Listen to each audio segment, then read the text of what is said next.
अहम ख़बर मांखे ॾियूं पिया सेवण मां, जिते हाई स्कूल में छित जा चापुड़ किरी पिया, जंहिंमें 5 शागिर्द ज़ख़्मी थिया आहिनि। गवर्नमेंट बॉयज़ हाई स्कूल में जीअं शागिर्द क्लास रूम में पढ़ण लाइ दाख़िल थिया त छित जा चापुड़ धमाके सां किरी पिया।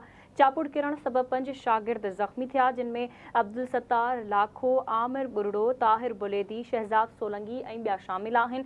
ज़बून हाल बणियल स्कूल जी इमारत जी नए सिर मुरम्मत कराए ॾिनी वञे। शागिर्दनि ऐं उस्तादनि इहो मुतालबो कयो आहे।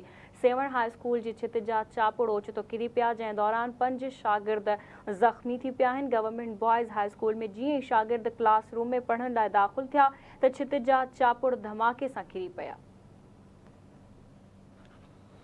सेवण मां खे ख़बर ॾियूं पिया, हाई स्कूल में छित जा चापुड़ किरी पिया, 5 शागिर्द ज़ख़्मी थिया आहिनि।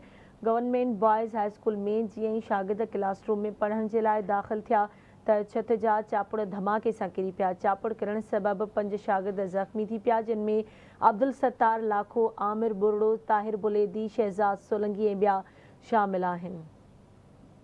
तफ़सील मालूम कंदासीं। असां सां लाइन ते मौजूद आहे सेवण मां आवाज़ न्यूज़ जो रिपोर्टर गुलशेर बलोच। जी गुलशेर।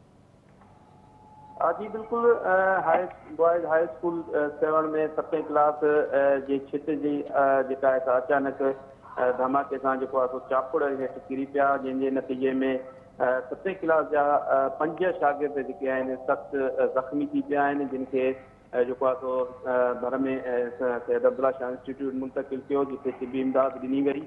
ऐं जॾहिं त अहिड़ी इतलाह खां पोइ जेको आहे उन स्कूल जे जेके ॿारनि खे शिफ्ट करे ॿिए जेको आहे क्लास में मुंतक़िल कयो हुयो, जॾहिं त राब्तो करण ते हेडमास्टर बॉयज़ हाई स्कूल ख़ुदाबश मला ॿुधायो त केतिरा ई भेरा जेको आहे इंतिज़ामिया खे जेको आहे ख़त बि लिखिया ऐं शिकायतूं बि कयूं त जेको आहे छितूं जेके आहिनि से मुकमल जेके आहिनि से कमज़ोर आहिनि, बिल्डिंग जेका आहे सा डैमेज आहे, उनखे जेको आहे रिपेयर कयो वञे, पर अञा ताईं जेको आहे इंतिज़ामिया हिन मामले ते को बि नोटिस न आहे वरितो। अॼु जेको आहे चापुड़ किरी पिया आहिनि, जंहिंजे नतीजे में 5 शागिर्द ज़ख़्मी थी पिया आहिनि। जी ठीकु आहे, मुंहिंजी महिरबानी गुलशेर अपडेट करण लाइ।